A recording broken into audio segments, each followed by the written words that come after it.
We are all sentient beings. We all have emotions. Should we use emotions as an argument? Probably not. Let's find out.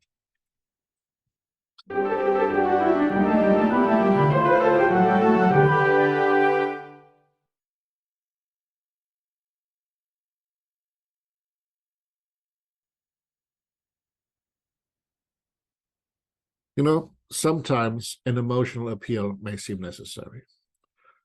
Human beings are emotional. Most animals are emotional. There's plenty of suffering and plenty of pain in the world, and emotional reactions are to be expected. Nobody can hold in everything all the time. We are not all Stoics. We are not Vulcans. We cannot just be expected to endure suffering without reacting to it. But this is not about emotional reactions. This is about arguing about an issue on the basis of your emotions or the assumed emotions of others. I feel a certain way, and so this determines politics. They feel bad, so we need to do something. We have seen this normalized in the recent years more and more. Anecdotal stories, appeals to how someone feels, diary-style, confessional-style observations that would be perfectly all right on a blog or personal website, they're instead being normalized on news sites and in newspapers. One person's story has to stand pars pro toto for a larger issue, but no longer necessarily with a reasonable assumption that this is indeed a correct representation of a social trend, but may only be the perception of a few people. Not that it doesn't matter, but as a strategy, it's deeply flawed. So now we live in a world where solipsism, the focus on yourself, reigns supreme. Now, while your own emotions are certainly real, or you think they're real, and you have a right to your own feelings and no one should dictate them to you, basing your argument on them is probably not as effective as people may think. Emotional appeals may well be overestimated in their effectiveness. How do I know this is true? Look around you. Notwithstanding countless appeals to be more empathetic, more caring, more awake towards issues of social justice, because that's what being woke means, people are turning away from that. They decry an alleged woke agenda.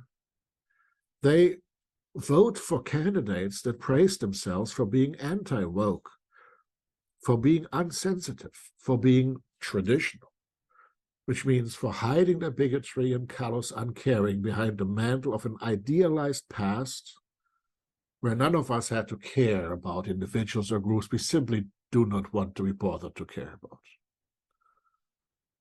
Because that's what being anti-woke seems to be. We are against caring for people. So all this emotionality has created this backlash. Or maybe the backlash has always been there and we are now just seeing it. But that's my point. Basically, there are probably three main objections against using emotional appeals instead of more systematic arguments. First, emotions prevent logical reasoning. Emotional appeals cannot be criticized easily because we associate emotionality typically, and sometimes falsely, with authenticity. And we so focus on authenticity today that it's oftentimes unhealthy. Because authenticity is sometimes fake. Why does authenticity matter? Because we believe in the emotional appeal. But if you try to make arguments, especially in a political context, you need criticism. You need to ruthlessly attack positions, not people, in order to find out the truth and the best approach. But criticism of what seems to be a heartfelt position may seem unsensitive and makes the critic appear like a bad person. Unless we want to seem like an uncaring bully, we may simply choose not to engage and remain quiet in our criticism but keep it to be discussed later in a different, less emotionally charged context. This creates a feedback bubble for those who believe they have just made an impact with their emotional appeal. They may misunderstand silence for agreement and overestimate the support for their own opinions. For example, publicly, people will post all kinds of support messages on social media, even on their cars or on signs supporting movements like Black Lives Matter. But privately, such demonstrative support will not translate into actual support against structural racism. And we can see this on other issues as well. Second, emotionality can be understood as manipulative. The older you are, the more you have seen some people using emotionality as a weapon, or even pretending to be emotional just to make a point. Once you have seen it as being forced, then once is enough. You simply cannot force people to share your pain. And if you're faking it, they will eventually catch on. And you'll suffer from others having faked it. Third,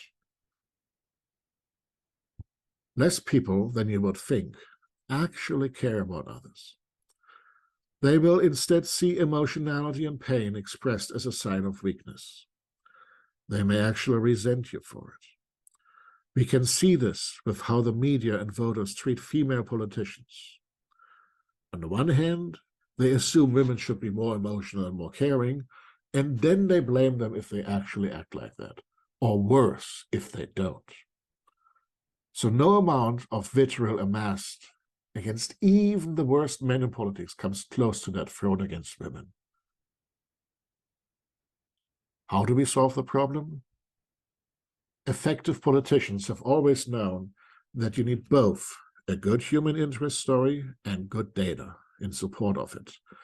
The story is supposed to lure you in on an emotional level, but that's it. Some may even claim to feel your pain. But after such a deeply transparent populist appeal, emotion will have to be sublimated, and logic needs to take over as data is presented that transcends the individual particular interest. Ideally, as a third step, you may also propose a well-worked-out solution that provides a reasonable answer to the problem.